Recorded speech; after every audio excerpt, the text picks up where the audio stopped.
예, 오늘 마켓 주민은 리더스 인덱스 박주근 대표님과 함께 에코프로 BM 얘기하겠습니다. 어서 오십시오. 네, 안녕하세요. 에코프로 BM과 관련된 최근에 이슈나 논란에 대해서는 다 알고 계시기 때문에 제가 구체적으로 더 언급하지 않았는데요. 분석하겠습니다. 에코프로 BM은 어떤 회사인지 또 에코프로를 가지고 있는 에코프로도 이제 하나의 그룹이라고 봐야 되잖아요. 네. 네, 지배구조도 함께 봐주십시오. 창업자가 은행원 출신입니다. 네. 원래 대구 상고를 나오셨죠. 대구 상고를 나와서 은행에 취업한 다음에 그 야간대학으로 인간도 경영학과를 나와서 공회계사까지를 땁니다. 입지전적인 인물이시네요. 네. 네. 그런데 신기하게 왜 이쪽에 진출했느냐? 이제 97년 IMF 이후에 아마 은행을 나오신 것 같아요. 98년도에 환경 사업을 해봐야 되겠다 해서 제일 처음 출발한 게 사실은 케미컬 필터예요. 케미컬 필터를 반도체 공정에 납품을 하기 시작합니다. 그게 2004년, 2005년에 하이닉스와 삼성전자에 납품을 하기 시작해요. 그때 그 자본금을 가지고 시작한 게 바로 그 2004년도에 전구체 사업을 시작해요. 네. 전구체가 뭐냐 하면 지금 에코프로 BM이 하고 있는 양극재의 전 단계 물질입니다. 그 전구체를 만들었는데 문제는 뭐냐면 그 당시 전구체는 대부분 일본 업체들이 독점을 하고 있었어요. 네. 한국이 개발을 했더니 가격을 떨어뜨립니다. 만들수록 적자가 나는 거죠. 그렇게 사실은 전국에서 많은 적자를 봅니다. 그 지금 지배 구조를 보시면 그 지주회사나 이렇게 만든 이유가 적자 때문에 계속적으로 전환사채나 그 제3자 유상증자를 계속 발행을 하면서 이동채 회장의 주식 지분이 많이 떨어져 있어요. 그래서 사실은 지주회사 전환을 한 건데 이렇게 해서 2016년도에 원래 에코프로라는 회사에서 그 전구체 만들던 회사는 저기 보시면 에코프로 GM으로 내려버리고요. 그 양극재를 만드는 회사를 에코프로 BM이 뜻이 뭐냐면 배터리 머티리얼입니다. 예, 그래서 양극재는 에코프로 BM으로 해서 그 상장을 하고 그 옆에 보시면 GM 옆에 에코프로 이노베이션이 있는데 여기는 바로 그 리튬을 생산합니다. 그러니까 에코프로 GM에서 만든 전구체와 에코프로 이노베이션에서 만든 리튬을 합쳐서 에코프로 BM에 있는 양극재를 만드는 거죠. 이런 구조로 이 사업을 하고 있거든요. 그리고 작년에 가장 오른쪽에 있는 에코프로 HN을 인적 분할을 통해서 에코프로는 지주회사로 그리고 에코프로 HN은 인적 분할을 해서 내렸는데 보시면 그 지배율이 1.6%밖에 되지 않아요. 아시겠지만 현재의 지주회사 체제는 상장을 시키려면 지분율을 30%까지 높여야 됩니다.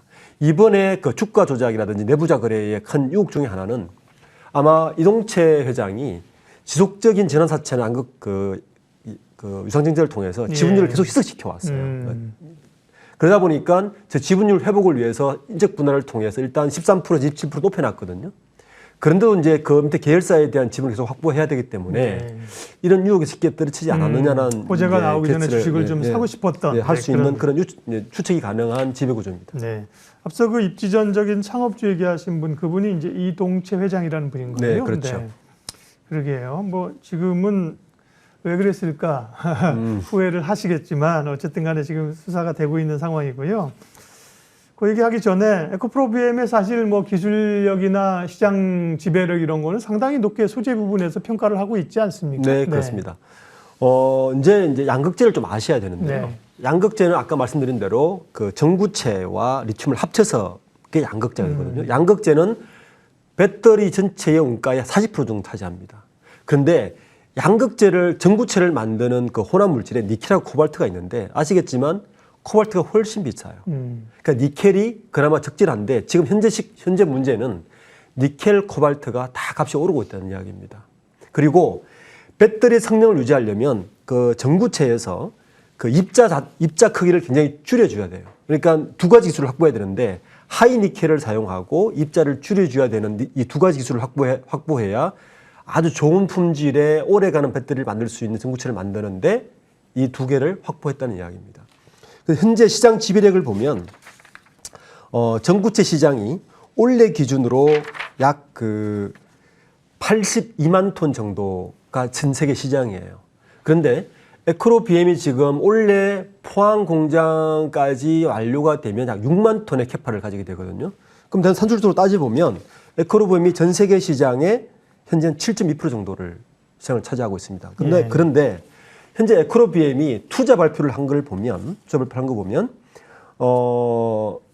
유럽이나 미국 그리고 한국에 약 2조 4천억의 투자를 만약 이게 완성됐을 때는 생산 능력이 2025년도에 29만 톤까지 올라가거든요.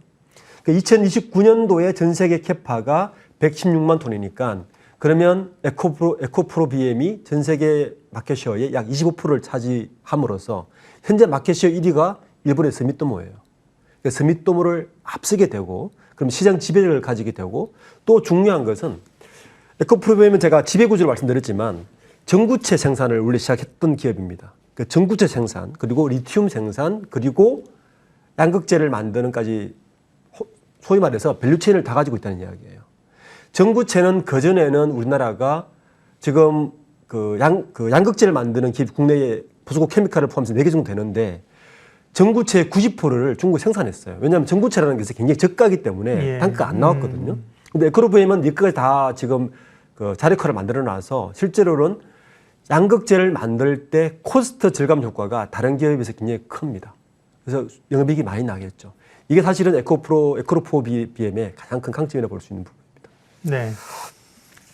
LG 에너지 솔루션이 상장하면서 그 여파로 사실 여타 2차 전지 관련주들이 눌려 있지 않았습니까? 네. 그런 것까지는 이해하는데 임원들의 이제 내부자 거래 의혹이 지금 나와서 시끄럽고 투자자들의 실망하는 부분인데 어떤 의혹들이 지금 거론이 되고 있는지 하고요. 그다음에 회사는 어쨌든 간에 돌파구를 마련하기 위해서 지금 고심하고 있을 거예요. 예, 어떤 카드를 꺼낼 수 있을 것인가까지 함께 좀 얘기해 주세요. 네, 문제는 이제 내부자 거래가 터진 거죠. 네. 2020년, 그러니까 2020년 2월 달에 그 우리나라 잘 아시겠지만 배터리 업체가 LG 에너지 솔루션 그리고 SK 이노베이션, 삼성, SDI 네. 이렇게 있지 않습니까? LG 에너지 솔루션은 다른 곳에서 지금 그 양극재를 공급받고 있습니다. 어디냐면 벨기에의 유미코와 같은 곳에서 공급받고 있어요. 네.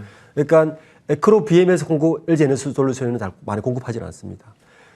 에크로 BM에 주로 공급하는 곳은 SK 이노베이션과 삼성 SDI인데 2020년에 그 SK 이노베이션에 2조 7천억의 공급 계약 체결을 합니다. 대단한 딜이었죠. 네, 대단했죠. 예. 장기적으로 10조 가까이 돼요. 예. 근데 이 딜을 보고 주가가 안 뜰 수가 없지 않습니까? 예. 그리고 이 사전 정보를 가지고 소위 내부자, 제일 처음에는 내부자라고만 했는데 이제 이번 주에 월요일 날 이동철 회장이 인관에 됐다라고 뉴스가 네. 또 터진 거죠. 그래서 원래 내부자 거래가 금융감독원에서 패스트트랙으로 조사를 하고 있었거든요. 패스트트랙 조사를 한다는 얘기는 굉장히 급박한 상황이었는데 네. 그게 1월 24일 날 일이 터졌는데 그 내부자 거래 한다는 뉴스 터졌는데 이번 주에 오너가 포함됐다는 뉴스 터지면서 개박제가 된 상태에서 주가는 이제 폭락을 하게 된 거죠. 네. 일단 수습을 해 가야 될 텐데요. 뭐 경영자가 물러날 거라는 얘기도 있는데 이건 뭐 부정적으로 뭐 회사가 뭐 어떻게 망하는 게 아니라 사실은 수습하기 위해서는 이 선으로 물려나면서 전문 경영인 체계를 가겠다. 뭐 이런 카드 쓸 수 있지 않을까요? 네, 뭐 뉴스에서 그렇게 나오고 네. 있는데 제가 볼 때는 확률이 높을 것 같지는 않습니다. 그래요? 예. 네, 지금 당장 그 주식가를 보시면 월요일 날 개박제 이후에 주가는 다시 반등을 하고 있는 추세고요. 네. 이 뉴스 이후에 물론 주주들은 사퇴 요구를 하고 있는데 현재로는 그 에코로 BM 측에서는 사퇴를 할 거라는 공식적인 발표도 없었고 네. 아직 적극적인 대응은 그냥 언론적인 대응만 지금 하고 있기 때문에 현재 주가에서 유지를 하거나 더 오른다면 제가 볼 때 이동철 회장은 사퇴를 하지 않을 것으로 예상됩니다. 예. 오늘은 에코프로와 에코프로 BM이 에코프로는 한 뭐 8% 오르고 있고요. 네. 뭐 워낙 많이 떨어졌죠. 반등이 좀 나오고 있는 흐름들입니다. 결국은 이제 이 노이즈를 겪고 가야 되고 2차 산업이 어떠느냐, 이 기업이 어떠느냐 이게 중장기적으로 훨씬 더 중요할 것 같은데요. 네. 실적 부분이나 전망 부분 좀 체크해 주시겠어요? 예. 우선 그 올해 실적이 매출액이 1조를 돌파를 했어요. 예. 돌파를 했고 영업이익도 약 1,100억 정도니까 영업이익도 나쁘지 않습니다. 그런데 비슷한 기업들을 좀 봐야 돼요. 네. 그러니까 양극재를 생산하는 국내 기업이 포스코 케미칼 그리고 LNF. 네. 뭐 여러 가지 있는데 일단 그 전체 캐파가 에코로빔이 가장 크고요. 그리고 다른 그 양극재를 만드는 기업과 달리 아까 제가 사진에 말씀드렸듯이 그 전구체를 자체 생산하고 네. 그다음에 리튬도 해서 또 하나 갖고 있는 게 뭐냐면 리사이클링도 같이 시스템을 가지고 있어요. 그러니까 밸류체인을 다 가지고 있다는 이야기죠. 그러다 보니까 배터리 재활용, 네, 리사이클링. 그렇죠. 예, 예. 가지고 있어요. 그러다 보니 어떤 효과가 있냐면은 1kg을 생산하는데 단가가 굉장히 낮아요. 에코프로비엠이. 그 부분이 사실 가장 큰 강점이라서 캐파가 늘어나면 늘어날수록 수익률은 더 증대될 가능성이 높다고 볼 수 있고, 또 이 양극재를 보는 그 투자 포인트는 뭐냐면 잘 아시겠지만 배터리 전체 그 글로벌 시장에서 폭스바겐이나 GM이 이런 곳에서 배터리를 내재화하려고 움직임이 계속 일어나고 있지 않습니까? 배터리를 내재화했을 때는 LG 에너지솔루션이나 삼성, SDI나 SK이노베이션 같은 경우는 주가가 떨릴 수 있지만 소재는 필요한 거니까. 소재는 필요하기 때문에 오히려 양극재를 생산하는 기업들은 호재가 될 수 있는 부분이거든요. 네. 네, 그런 부분들도 에코프로비엠의 실적 부분에는 전망에는 나쁘지 않다고 예상할 수 있습니다. 네. 오늘 시간이 많지 않아서 정리 좀 하겠습니다. 투자자들은 어떻게 해야 됩니까? 이거 사실 뭐 날벼락을 맞아가지고 대응을 못하신 분들은 많이 하락한 상태고, 보고 있던 분들은 이게 매수가 기회가 될 수가 사실 노리는 분도 좀 있고 한데요. 네. 앞으로 어떤 걸 좀 포인트로 잡아서 체크를 해야 됩니까? 우선 그 개박제가 터진 건 사실입니다. 네. 화재가 발생했고요. 예, 청주 공장에서 화재 있었죠. 화재가 발생했고, 예. 화재도 보면 현재 나오는 이야기는 삼성 SDI나 SK이노베이션의 그 공급에 큰 문제는 있지 않다고 뭐 말은 하는데 그거는 좀 지켜봐야 될 문제고요. 네. 현재 그 문제는 내부자 거래를 통한 주가 조작이 주가 문제인데요. 이 부분은 장기적인 악재로 보지는 않습니다. 왜냐하면 제가 볼 때는 에코프로비엠의 현재 그 업황이라든지 그리고 원가 구조라든지 전체적인 밸류 체인의 문제라든지 그리고 갖고 있는 강점을 봤을 때 굉장히 뭐 이 악재가 아주 장기적으로 갈 것 같지는 않고, 물론 그 투명성을 위해서 그 더 성장하기 위해서는 내부 어떤 이 문제를 교체한다든지 조치는 필요할 것 같습니다. 근데 투자자 입장에서 봤을 때는 이 악재는 장기적으로 보기에는 조금 무리다 이렇게 생각합니다. 네. 내부자 거래 의혹에 휩싸이는 에코프로비엠, 그 문제와 함께 장기적인 성장성까지 체크했습니다. 리더스 인덱스 박주근 대표님 함께했습니다. 고맙습니다. 네, 감사합니다.